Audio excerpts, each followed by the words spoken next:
when we finally got the game into the hands of players, it was such a joyful experience and such a scary experience. Players were eager for more content, more replayability, more endgame, if you so want to say. The overall feel of the game is something, it's not fixed. It's something that continuously will be added on and tweaked and changed as we go along, building the product together with you. And for Creeping Winter, the DLC, we have two pretty cool things that we'll add to the game. The first one is merchants. We'll have a lot more merchants in the camp for the player to discover, and there they can purchase or gamble to get new exciting treasure. We also have a feature called Daily Trials, and it's literally what it sounds like.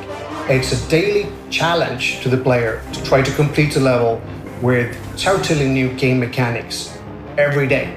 We're adding the Daily Trials as a free part of the update, and when you play Daily Trials, those are always a little bit more challenging than regular base missions, and they also give slightly higher rewards. So now in the Creeping Winter DLC, if you play Apocalypse 7 and you play a daily trial on top of that, then you get higher power gear than you've seen before, and that again increases your effective maximum character level.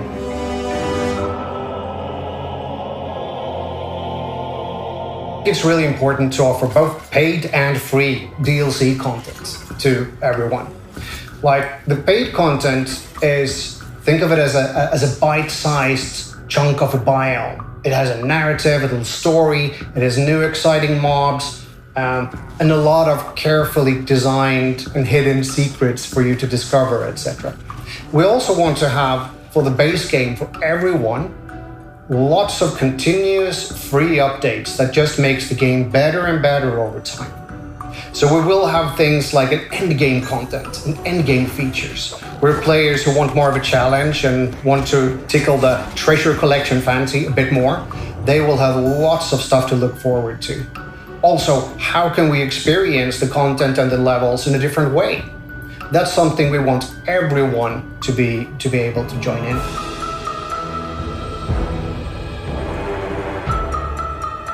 Well, the first biome was a jungle. We thought that we needed some contrast to that. So the second one is a winter biome, of course. It was a fun process going from humidity to snow. In the Creeping Winter DLC, we've introduced this mechanic where you slide around on the ice as you walk on it. That can take fights that we have in the base game and make them feel really interesting and different from what they do normally. So fighting a creeper is one thing, but fighting lots and lots of creepers while sliding around on the ice is something completely different. And then you add the risk of sliding into the water and getting frozen solid in an ice block, and it just becomes this very interesting gameplay that I think is a lot of fun to play.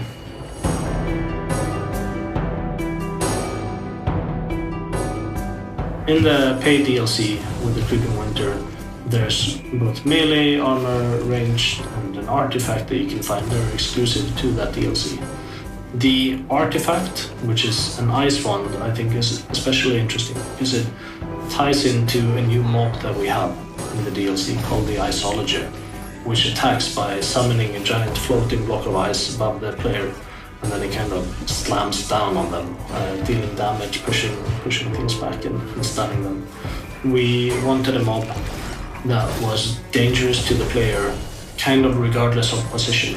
Not specifically if it was in front of you and had a line to you, but could attack you from a distance with a powerful attack, even if you were protected, if you were behind a wall, and to make that gameplay feel compelling and interesting.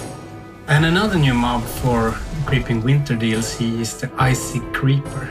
The Icy Creeper started out blue.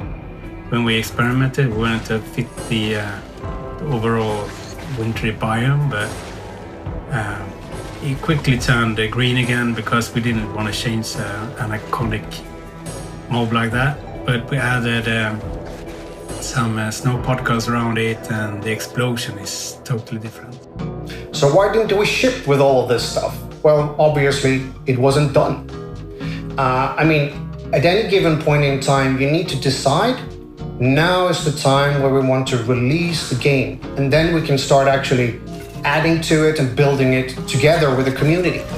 And stay tuned. There will be more updates coming in the future.